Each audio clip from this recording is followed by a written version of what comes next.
We covered woke Snow White, no longer white, snow taupe, snow beige, snow swarthy, snow's not swarthy. Some kind of sediment or sand that is no longer blanc. The new reboot of Snow White is going to have a Hispanic lady, and that's bad enough because it contradicts the story, and it does so for purely leftist political reasons. But this girl, this young woman, just explained the far more egregious changes to the story than the casting of this out-of-place actress.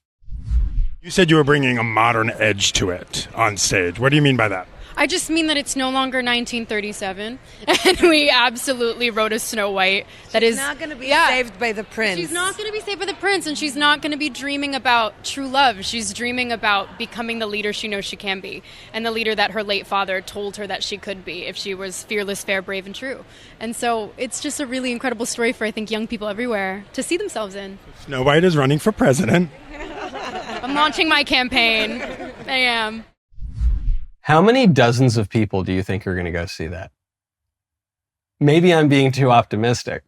How many couple of people do you think are going to go see that movie? That sounds so terrible. The central feature of the movie, forget about the central feature of Snow White's character, namely that she's very, very white. It's in her name. Forget that. Actually, seriously, forget that for a second. This is the central feature of the movie, is that it's a movie about love and that she is reawoken by love. And they're taking the love out of it. No, it's not about Prince Charming and love anymore. It's about what a girl boss she is.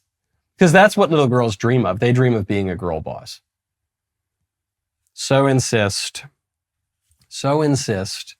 the liberals. But that's not what little girls dream of ever, and it's going to flop, just like all the other ones flop.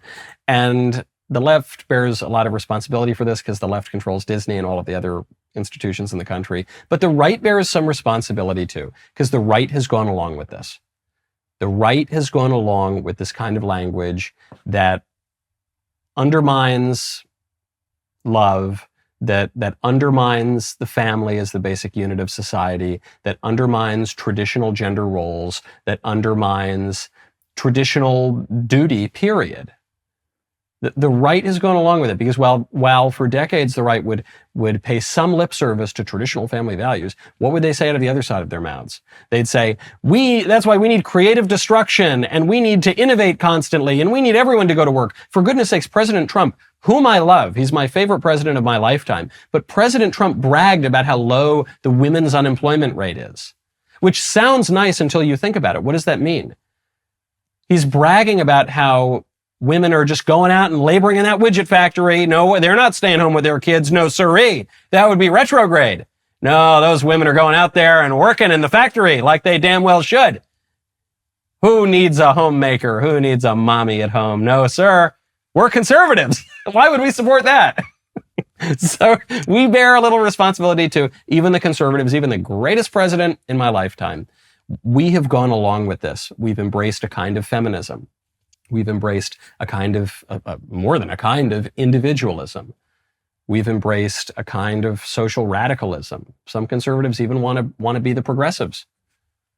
We want to say, no, we're more progressive than the Democrats are. No, well, that's how you end up ceding all of the institutions to the left. That's how you end up with Snow Taupe bragging about how there's not going to be any more love in a fairy tale. There's not going to be any more love in one of the most cherished, beautiful stories in the American cinema. Now, speaking of women's issues, if you think that's bad, if you think it's bad that feminists are running Hollywood, just wait until you find out that apparently, because of our far left administration, girl bosses are going to be running our military. What could go wrong? What could go wrong? You know, when I think about all that I admire in women, there are a lot of things that I admire in women, not in feminists, but in women, like real nice women, you know, how nurturing they are, how empathetic they are, how organized they are, how they can multitask. And one thing I really admire is how good they look. Well, when you want to look good, you got to check out Genucel. Right now, head on over to Genucel.com/Knowles. our friends over at Genucel sold out of their dark spot corrector, and our listeners have been begging like dogs on their knees for a restock. Well, I've got great news. Just in time for the summer, it's back in stock. Genucel's famous dark spot corrector has not one but 3 cutting-edge ingredients, goes to work fast to target sunspots, dark spots, liver spots, even old discoloration, both on your face and your hands. You can now enjoy your summer sun, beach, and barbecues without embarrassing spots. Genucel's most popular package also features their summer essentials, like their best-selling Ultra Retinol Moisturizer with a powerful retinol alternative for safe use in the sun. You will be amazed at how quickly you see results, or you get 100% of your money back guaranteed. I love the owner of this company, Coptic Christian from Egypt, left for the American dream. Head on over to genucel.com/Knowles. Right now, get the dark spot corrector in the Genucel most popular package. Genucel.com/Knowles. Save over 70%. All orders include a mystery luxury gift. Ooh, while supplies last. Genucel.com/Knowles. Right now, go to balanceofnature.com. Use promo code Knowles. Balance of Nature fruits and veggies are a great way to make sure that you are getting essential nutritional ingredients every single day. Through Balance of Nature's advanced cold vacuum process, the vitamins, minerals, and phytonutrients of the fruits and vegetables are preserved so that you can get that vital nutrition in each capsule. Balance of Nature is a whole food supplement with no additives, fillers, extracts, synthetics, pesticides, added sugar, none of that. Pure fruits and veggies are the only things they put in their capsules. Balance of Nature sent a bunch of their products down to the studio for our team to try, and these absolute hyena jackals just ripped them all apart, these monsters trying to take them before I can get to them. That's not Balance of Nature's fault, that's my team's fault. We can deal with that later. When you are disciplined enough to take care of your health, you reap all kinds of benefits. Your body will thank you. For a limited time this summer, when you become a preferred customer of Balance of Nature, they're throwing in a free fruit and veggies travel set and giving you an additional $25 off your first order. Go to balanceofnature.com, use promo code Knowles for a free travel set and $25 off your first order as a preferred customer. Balanceofnature.com, promo code Knowles. Joe Biden is apparently picking the first woman ever to serve on the Joint Chiefs of Staff. And why is he picking her? Because she's a woman. Is he picking her because she's the most qualified for the job? No. Is he picking her because she was the number one person recommended for the job? No. He's picking her because she's a woman. And of course a woman should run the military, right? Right? Traditionally, women always run the military because they're so much physically stronger than men. And because they're so much colder and more calculating and able to deal with blood and guts and gore and death and really difficult decisions of life and death, right? That's why, right? Is that it? I'm not so sure. Defense Secretary Lloyd Austin presented Biden with a series of choices for who would serve as the Navy's next top officer. And he picked a dude, an Admiral Samuel Paparo, who currently leads the U.S. Pacific Fleet. He was supposed to succeed and become the next Chief of Naval Operations, and Biden decided no, he was going to pick this lady. I have no knock on the lady. Seriously, I don't. I don't mean to knock her personally. I'm very grateful for her service. I admire her service. It's a wonderful thing to do. Ladies should not be running the military. They just shouldn't. Do you really believe? Even we have leftists who listen to this show and who write into me sometimes. We have leftists, we have feminists, we have all sorts of people. I appreciate that. And I think, and what some of you have told me is you listen to this show because I don't just give the GOP talking points, and I spend probably just about as much time going after conservatives as I do going after the left. So I'm speaking to you now. I'm not only speaking to the conservatives, I'm speaking even to you, hardened feminist leftist listeners. You really think a lady should be running the military? You really, if you're being totally honest, you don't need to admit this to anyone publicly. You really think that? You do not. Men are soldiers. Men are killers. Men are physically tougher. Men, that's a job for a man. Right? Yes, we can admit that. But you'll say, this lady, she deserves it. No, she obviously doesn't deserve it. She wasn't recommended for the job. Joe Biden just picked her because she's a woman. So you can't even say, well, you're right, generally men are better at running the military than women, but in this case, no, she was just picked for being a woman. Well, but it's important that we pick her. Why? Why is it important? Because this breaks the glass ceiling and this shows that women can do anything. Yeah, well, women can be appointed to any position by liberal presidents, of course. What's the point of the military? Is the point of the military to make feminists feel good about themselves? Is the point of the military to present some radical and absurd notion that the sexes are indiscernible rather than complementary? Is that the point? No. The point of the military is to kill our enemies, okay? And as we have allowed the military, along with all of our other institutions, to fall into mission drift and mission creep, the position of the United States as the global hegemon has fallen into doubt. And our enemies have risen up to the point that now you have world leaders around the globe, and especially in the West, and actually in the country that I'm sitting in right now, Viktor Orban, who is probably the last man in Europe, the last person standing up for traditional, conservative, Christian, Western beliefs. That guy is now saying, because the US has allowed itself to be weakened so much, we are in a very perilous moment, and we are on the brink, potentially, of war. Why is it good? Why is it good to have a woman leading the military? It's not good for the military, not good for the country. I guess it's good for feminism, but feminism's bad for the country too. You heard this whole argument some years ago, not all that long ago, with women in combat. Why is it good for women to be in combat? I think it's a national disgrace that we send women into combat. Maybe some woman wants to do it. Too bad.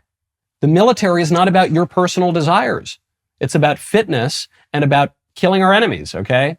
And what we've been doing is putting the cart before the horse, and this has been the disease of our politics. We do it in pretty much every institution. We do it in Hollywood. We put some stupid woke message in ahead of entertainment. That's why people don't generally see the movies anymore. Other than Barbie and Oppenheimer, when was the last time anyone talked about the movies? It was a very long time ago. We do it in the universities, where we just promote people and admit people not based on whether they can handle the course load, but whether it will make us feel good about our multicultural priorities and wokeness and political correctness. Okay, well then the standards decline, and then our elite no longer really knows anything. It's a big problem. And this just came out. I fly into Hungary. I'm not taking credit for this, but I fly into Hungary, and Viktor Orban just comes out strong against further funding the Ukraine war. And Viktor Orban gives this great speech in Transylvania, presumably alongside Count Dracula and Count Chocula. But Viktor Orban, they're the leader of Hungary, gives this speech, and he says, "Guys, we're sleepwalking into World War III because all you leaders in the West are living in fantasy land." He had a wonderful line in this speech. I encourage you to go listen to the whole speech or read it so you can read the English translation. In one, he says that if you're in European politics right now, if you mention Western values, the only values you're allowed to talk about are mass migration, LGBT. What was the other one? Let's see. Hold on, I'll just look it up. I have a computer here when I'm on the road. It says mass migration, LGBT. Oh, and war. That's the third one.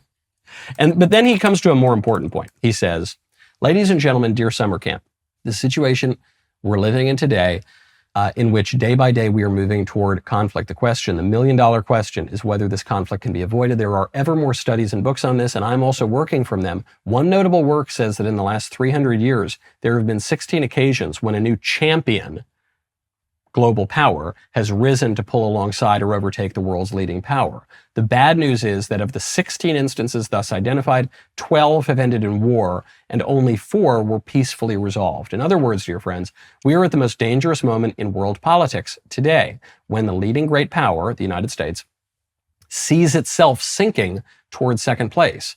Experience shows that the dominant great power tends to see itself as more benevolent and better intentioned than it really is, and attributes malice to its challenger more often than is or should be justified, of course. Human nature. Consequently, the starting point for each opposing party is not the intentions of the counterpart, but its capabilities. Not what the counterpart wants to do, but what it is capable of doing, and thus war is already in the making. This is what is called the Thucydides trap, named after the man who wrote the history of the Peloponnesian War between Sparta and Athens and who first identified the problem. And without going too much into the Thucydides trap and all sorts of international relations gobbledygook, there is an even odder, perhaps providential coincidence here, which is that I was joking that I've now got the Hungarian translation of my blank book. Well, the epitaph of my blank book is a quote from Thucydides. It's a quote from the Peloponnesian War, which says that this is not an essay to win the applause of the moment, but an enduring work for all time. And that is the work in which Thucydides observes this problem of a rising power and clashing with the dominant power. And it's a problem that Victor Orban sees. And we can deny it. We can bury our heads in the sand. We can continue to turn away from the beliefs that made us great. We can continue to focus on complete and utter nonsense like LGBTism and flooding our country with foreigners and funding wars all around the world.